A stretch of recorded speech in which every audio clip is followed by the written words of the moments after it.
Welcome to the Hay Matters podcast, brought to you by LocalAg and Feed Central. This is your go-to source for all things hay-related in Australia.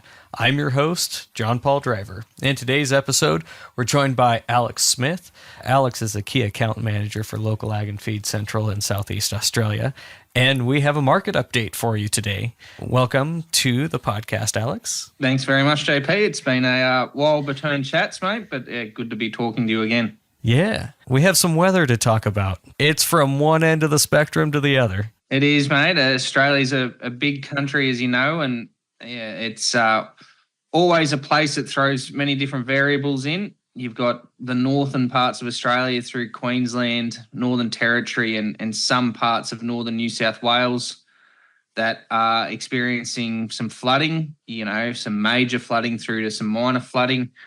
And then at the other end of the scale, down in sort of southern Australia through South Australia, Victoria, and southern parts of New South Wales, they're experiencing very dry and drought conditions at the moment. So one end of the country to the other is completely different. And how does that flow through to the hay markets in those regions? Historically speaking, hay's always made in the south and always heads north. This year, and probably for large parts of last year also, it was roles reversed to a degree. It was hay made in New South Wales and northern Victoria and southeast Queensland, and majority of the hay went south. Well, look, I think to be fair, the flooding crisis in Queensland at the moment is still unfolding.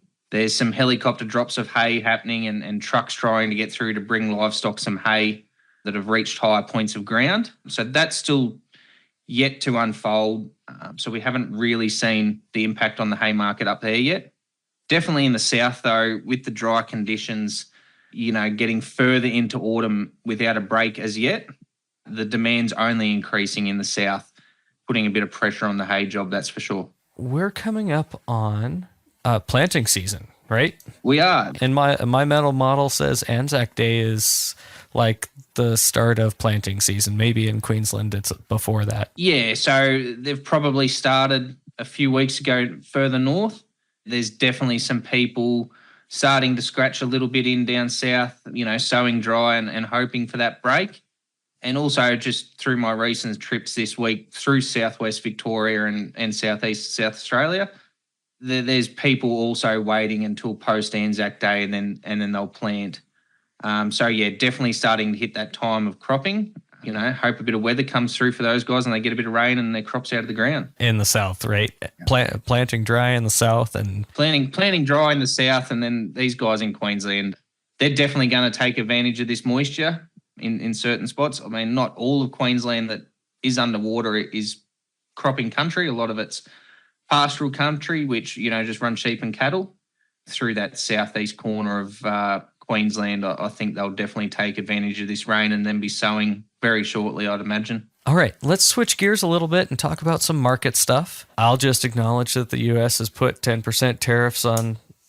I hope I'm not a liability to Feed Central and LocalAg at the moment. Not at all. The U.S. did put 10% tariffs on Australian beef coming to the U.S. What's your initial reaction to that?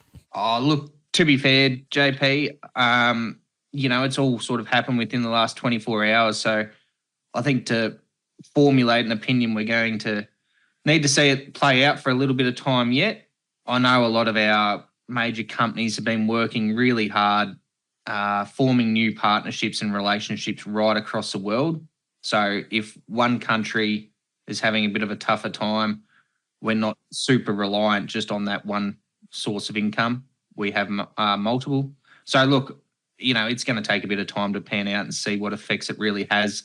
And I don't think you're going to see the full effect of it, for possibly 12 months or so before you get a bit of an idea of what's actually happened. No, nothing drastic. What I hear he's telling me is more of a muted impact because of that diversity in markets. Yep, no, the diversification's key. Look, I think Australia's done really well promoting their beef, sheep, pork, whatever it may be, right the way across the globe to make them not reliant on one particular country. Is there anything else in the livestock markets that we should be watching? In the short term, it's still raining in Queensland. And this week we've had 4 or 5 sales cattle sales, that is, and sheep sales down in New South Wales, Victoria, and they have been considerably dearer. Now, whether that is just processors and feedlots wanting to secure cattle or sheep because they're not sure if they're going to get them out of Queensland and Northern Territory over the next little while. So we've definitely seen a short-term spike. And unfortunately for some in Queensland, there is talk of major stock losses. That will probably have a flow-on effect, I'd imagine, as you get further into the season. So temporary just movement disruption. Then we'll have to wait to see what the longer term impact of the flooding is. Yeah, look, we've definitely seen a little bit of an uptake temporarily in cattle and sheep prices, just because, you know, a lot of their areas that they pull a lot of cattle and sheep out of, they can't access. Yet to see the long-term effects, I guess, once the flooding clears and we can assess the damage up there. Let's talk prices really quick on the various types of hay. Are we seeing stability? Are we seeing increases, decreases? What's that look like now and for the coming weeks? Look, I think we've seen an increase in demand. Quality hay is also, you know, as always, it's always key. But look, I think we haven't seen too much of a price rise, but we've seen buyers definitely shift their focus to that A grade, whether it be a cereal, lucerne, vetch. They're definitely turning their head towards quality as they enter into the autumn and winter months, and those, whatever they're feeding needs that little bit more punch because of the colder weather. So, look, I mean, it's the same story as always. I'm not sure how much a hay market's going to change just because of, you know, people's finances and budgets and, you know, they've been feeding for so long. Unfortunately, what will change is the quality hay is only going to get further and further away from where that purchaser is going to be. So your delivered price inevitably becomes higher. I mean, at the moment, we have lucerne trading somewhere between $4 and $4.50, some cereal hays at $3 to $3.50 a tonne.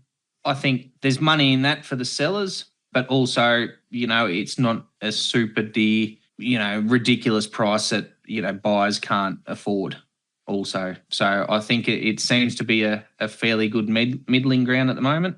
But as I said, it is key to probably get in and make your purchases early before it gets further away and freight becomes a bigger cost. Good takeaways. Anything else to add? As tough as it is across the country right now with either flooding or drought, the Aussie model of resilience is still key. I can't talk for the guys in the north, but I've spent the last week on the road through the south, and it blows me away how optimistic they all are, you know, considering they're facing some challenges at the moment. And I just think that agriculture is becoming smarter, and look, they're just putting one foot in front of the other and diversifying their business and looking for new opportunities, which I think, you know, is only going to grow the industry going forward. With that, I'll say thank you very much, Alex, for joining us. Thank you, JP. It's been a pleasure to chat as always, mate. Alex works for Feed Central and LocalAg out of Southeast Australia, and if you're interested in listing products and you're in that neck of the woods, you'll probably end up working with Alex.